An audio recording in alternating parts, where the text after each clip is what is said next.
سے سیکھ کے اٹھیں اور مجلس سے جو سیکھا ہو اس کو اپنی زندگی میں امپلیمنٹ کریں۔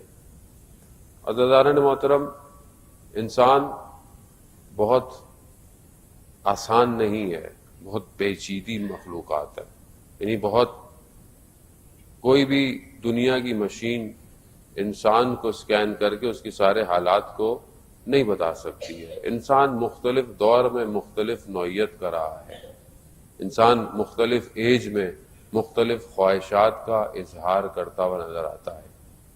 دنیا کی ایسی کوئی ٹیبلٹ نہیں بنی کہ جو انسان کو کھلا دی جائے۔ انسان کی بیماری تو دور کر سکتی ہے لیکن اس کی نفس کی بیماریوں کو دور نہیں کر سکتی۔ اس کی نفس کی تربیت کے لیے پروردگار نے انبیاء کو بھیجا، اولیاء کو بھیجا، کیونکہ انسان اپنے ظاہر کو آراستہ کر سکتا تھا، کر سکتا ہے، کر سکتا رہے گا، مگر اپنے نفس کو آراستہ نہیں کر سکتا۔ اپنے غرائز کو، اپنی بیماریوں کو وہ بعض اوقات یا یوں کہہ لیں کہ میکسیمم خود انسان نہیں جانتا کہ اس کو بیماری کیا ہے۔ یعنی انسان خود ایک بیماری میں مبتلا ہو، اسے ایک بیماری ہو اور وہ اندر کی نہ ظاہر کی، اندرونی اس کو بیماری کیا ہے اسے خود کو نہیں پتا ہوتا۔ کیوں؟ کیونکہ وہ اپنے آپ سے غافل ہے۔ ہم جو کوشش کرتے ہیں کہ بہرحال مجالس کے ذریعے سے جو بھی اہل بیت کی سیرت ہے ہم اس پر عمل کریں۔ عزیزان محترم، چند غرائز تھے ان ایام میں حضرت سیدہ سلام اللہ علیہ کی زندگی سے آپ کی خدمت میں عرض کی ہے۔ آج بھی کچھ ایسے غرائز ہیں کہ جس پر ہم کوشش کریں کہ ہم کہاں ہیں اور وہ کہاں تھے، اور وہ کہاں تھے اور وہ کہاں ہمیں لے کے جانا چاہتے ہیں۔ ہماری زندگی کے انتخابات کیسے ہیں، ہم اپنی زندگی میں چیزوں کو کس طرح پسند اور سلیکشن کرتے ہیں، اور ان کی زندگی میں سلیکشن کیسے تھا۔ علماء بیان کرتے ہیں کہ کسی بھی چیز کو انتخاب کرنے کی تین چیزیں ہیں، تین راستے ہیں۔ پہلا راستہ کیا ہے؟ انسان اگر کسی چیز کا انتخاب کرتا ہے تو فائدے کے لیے، یعنی اس کو کوئی فائدہ ہو، چاہے وہ ظاہری فائدہ ہو، چاہے وہ دیر کے بعد فائدہ ہو، فائدے کے لیے۔ جیسے اسلام میں شروع میں لوگ مال غنیمت کے لیے مسلمان ہوئے، کہ جب انہیں پتہ چلا کہ جنگوں کے بعد بڑا مال ملتا ہے وہ مسلمان ہو گئے، مال غنیمت ملتا تھا، یعنی فائدہ تھا۔ شخص بیان ہوتا ہے کتاب میں کہ رسول خدا جب شیب ابی طالب سے نکلے تو ایک جوان رسول خدا کی خدمت میں آیا، کہا یا رسول اللہ میں قبیلے کا سردار ہوں، یہ مال میرا سب کچھ، میں یہ سب آپ کو دینے کو تیار ہوں۔ تو کہا کہ اچھی بات ہے، مگر کہا ایک شرط ہے۔ کہا کیا شرط ہے؟ کہا آپ کے بعد جانشین میں بنوں گا۔ یعنی آپ دیکھیں کہ لوگوں کو فائدہ، یعنی فائدہ چاہتا تھا۔ رسول خدا نے کہا نہیں، اگر اسلام لانا ہے تو صرف اور صرف خداوند متعال کے لیے، وہ یہی فائدہ، اور کوئی دنیاوی فائدہ نہیں ہے۔ لوگ آئے، فتح مکہ کے بعد لوگ مسلمان ہوئے مال غنیمت کے لیے۔ وہ ہم بھی بہت سارے کام اپنی زندگی میں فائدے کے لیے کرتے ہیں۔ مولانا سے تعلقات فائدے کے لیے، کیوں؟ شاید کوئی گنجائش نکال کے میرے کام کو حلال کروا دیں گے، مولانا نے کہا ہے، کر رہے ہیں، خیر ہے، کچھ نہیں کہا انہوں نے۔ ایسے ہی ہے نا، آدمی اپنی کوشش یہی کرتا ہے کسی طریقے سے کوئی فائدہ مل جائے ہمیں، یا کسی بڑے آدمی سے تعلقات کیوں بناتا ہے؟ اخلاص سے، خلوص کے لیے نہیں۔ آج میں تعلقات بناؤں گا، کل میرا فائدہ ہو جائے گا۔ اچھا، اچھے مصرف، اچھے کام کے لیے آپ کا فائدہ انتخاب کرنا بری بات نہیں ہے، لیکن صرف انسان خود پرستی اور مفاد پرستی کے لیے زندہ ہو، یہ اچھی بات نہیں ہے۔ خوب انسانیت بھی تو کوئی چیز ہے کہ انسان انسانیت کے ویلیوز کو رکھتے ہوئے کسی کی مدد کرتا ہو، کسی کی ہیلپ کرتا ہو۔ خوب پہلا انتخاب انسان اپنی زندگی میں دیکھے کہ جو میں انتخاب کر رہا ہوں کیا وہ فائدے کے لیے ہے یا اس میں کچھ اور چیز بھی پائی جاتی ہے۔ شادی اگر انسان کر رہا ہے، شادی کے لیے اپنے پارٹنر کا انتخاب کر رہا ہے، کس لیے کر رہا ہے؟ فائدے کے لیے۔ اس کے پاس اتنی جائیداد ہے، اس کے پاس یہ ہے، اس کے پاس وہ ہے، تو یعنی گویا کوئی میٹیلسٹک چیز خریدی جا رہی ہے۔ جب مادے سے آپ محبت کریں گے یا کوئی میٹر کو خریدیں گے اور یہی آپ کا انتخاب ہوگا تو پھر آپ اس میٹر کو میٹر کی طرح استعمال کریں گے، اور جب پسند نہیں آئے گا تو پھینک دیں گے۔ آج معاشرے میں کیا ہو رہا ہے؟ شادیاں کتنے دن چلتی ہیں آج کل؟ کیوں؟ کیونکہ فائدہ دنیاوی ہے، اصل دنیا دیکھی جا رہی ہے. اصل یہاں تو بہرحال چلیں، پھر جو ویسٹ معاشرہ ہے وہاں تو اصل میں شادی تو تصور ہی نہیں ہے. ایسے ہی رہو 6 سال 2 سال بہت عرصے رہنے کے بعد اب ڈیسائیڈ کیا ہے کہ اب شادی کریں گے. ایسا ہے کہ نہیں ہے؟ لوگوں کے بچے بھی ہو گئے. عزیزان محترم، دنیا کیا دینا چاہ رہی ہے، اسلام کیا دینا چاہ رہا ہے، مگر کیونکہ ہمارا مسئلہ یہ کہ اسلامی لائف سٹائل نہیں ہے. تھوڑا سا تحمل کیجیے گا، تھوڑا سا آج بہرحال 1 دن رہ گئے، پھر آپ انشاءاللہ اپنی زندگی آرام سے گزاریے گا، میں چلا جاؤں گا. تھوڑا سا تحمل کیجیے گا، تلخ تو رہے گا لیکن کیا کریں، حقیقت ہے امر بالمعروف نہ کیا جائے تو پھر مجلس کا کوئی فائدہ نہیں ہے. بیماریوں پہ انگلی نہ رکھی جائے اور کہا نہیں نہیں بیٹا یہ گولی میٹھی کھا لو ماشاءاللہ صحت مند رہو گے. تباہ ہو گیا معاشرہ.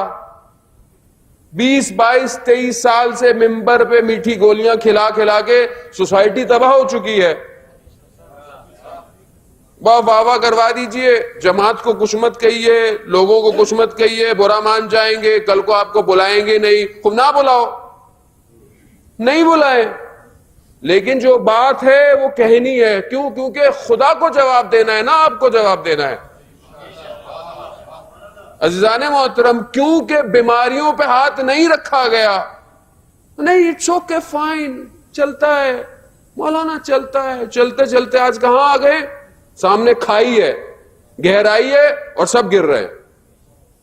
عزیزان محترم، انتخاب جب سود مند ہو، فائدے کے لیے ہو تو یہی ہوگا. دوسرا انتخاب خوف کی وجہ سے. خوف کی وجہ سے کیا خوف ہے؟ خوب جان لے لی جائے گی، جان لے لی جائے گی. کتنے لوگ تھے غدیر خم میں کہ کہا واہ واہ کیا بات ہے جی، ولایت مولا کائنات کو مل گئی. تھوڑے دنوں بعد جب سقیفہ ہوا وہ سارے کہاں چلے گئے؟ بڑے بڑے شاعر تھے جنہوں نے شعر کہے تھے مولا کائنات کی شان میں، پھر بعد میں شعر کہہ رہے تھے خلیفہ اول کی شان میں. کیوں؟ خوف تھا. کہاں گیا تھا؟ مدینہ. وہ شاعر کیا کہتا ہے امام حسین علیہ الصلوۃ والسلام کو؟ درود بھیج محمد وعلی محمد.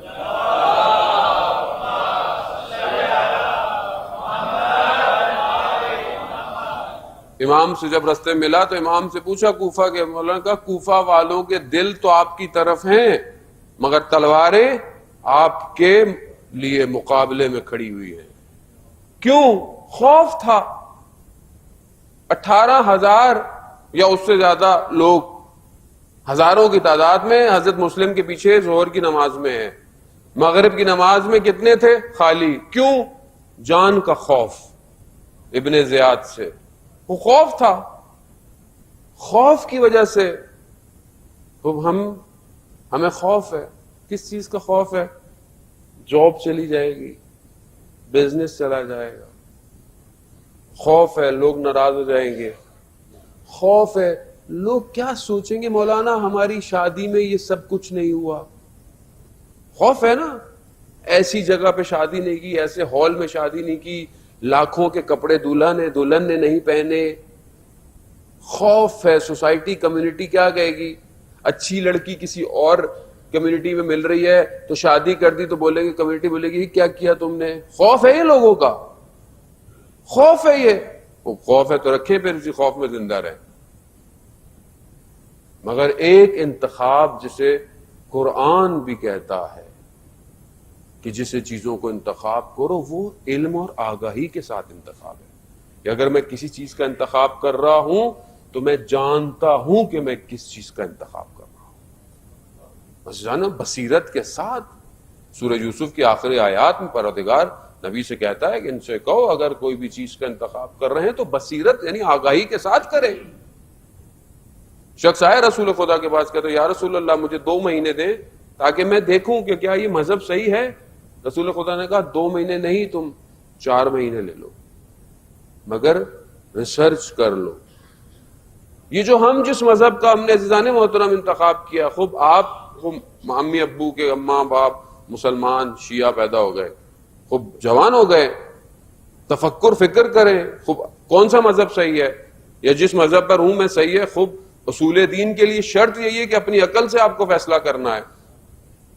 وہ جو بڑھیا جسے پوچھا کہ خدا کے لیے بتاؤ، خدا تمہارے نزدیک خدا کی کیا دلیل ہے، وہ کہتی ہے کہ جو میں چرخہ یعنی جس سے میں دھاگا بنا رہی ہوں یہ بغیر کسی سسٹم کے نہیں چل رہا، تو یہ کائنات کا نظام کیسے کسی کے بغیر چل سکتا ہے؟ وہ اس نے اپنی عقل کے حساب سے اس کو انتخاب کیا. خوب ملا صدرہ سے پوچھیں جو بہت بڑے فلاسفر ہیں، تو وہ آپ کو برہان صدیقین، برہان جو ہے وہ دوسرے برہانوں کے ذریعے، فلسفی لاجیکل ریزنز کے ذریعے سے خدا کو آپ کے لیے پروف کریں گے. وہ ہر شخص اپنے علم اور آگاہی سے پہچانے. اسلام شروع ہی اقرا سے ہو رہا ہے، یعنی سیکھو، پڑھو، یعنی آنکھیں بند کرو قبول کر لو. مولانا وہ فلانے مولانا نے یہ کہا تھا، وہ مولانا شرط تھوڑی ہے، اسلام شرط ہے. اسلام پر مولانا بھی ہے تو صحیح ہے، نہیں ہے تو فارغ کرو. نہیں وہ بڑی نئی نئی باتیں ہوتی ہیں آج کل، نئی باتیں سن رہی ہیں تو پھر اسلام فارغ ہو جائے گا آپ کا. عزیزان محترم، میں مسجد نہیں آتا، کیوں؟ وہاں سارے لوگ نماز پڑھتے ہیں، یہ منافق ہیں، یہ جھوٹ بھی بولتے ہیں، یہ پیسے کھاتے ہیں، ان کی شادیوں میں ناچ گانے ہوتے ہیں. خوب اگر ان کی شادی میں، تو آپ اصل نماز سے کیوں دور ہو رہے ہیں؟ اصل نماز کا کیا قصور ہے؟ اسلام کیا قصور ہے؟ آپ نے ان کو دیکھ کر اسلام قبول کیا تھا. جو ہم نہیں جائیں گے، سینٹر میں نہیں جائیں گے، لوگ جھوٹے ہیں. خوب اگر سارے اسی طرح ہیں تو پھر کوئی بھی دین نہ ہوتا. عزیزان محترم، اگر خلوت میں ہی اسلام کو کامیاب ہونا تھا تو غار حرا سے رسول خدا نیچے نہ اترتے. حضرت جبرائیل آ رہے تھے، کیا ضرورت تھی نیچے آنے کی؟ حضرت خدیجہ کھانا بھی لا کے دے دیتی تھی، حضرت جبرائیل بھی آ رہے تھے، تو کیا تھا اس عرب جاہل معاشرے میں آ کر تبلیغ کرنے کی ضرورت کیا تھی؟ کیونکہ دین اجتماع کے لیے تھا، نہ فرد کے لیے. اجتماع صحیح ہونا چاہیے، اجتماع کے لیے کوشش کریں. مجھے کیا فرق پڑتا ہے مولانا، میں اپنی نمازیں پڑھتا ہوں، یہ جو بھی کرے. کیوں فرق نہیں پڑتا؟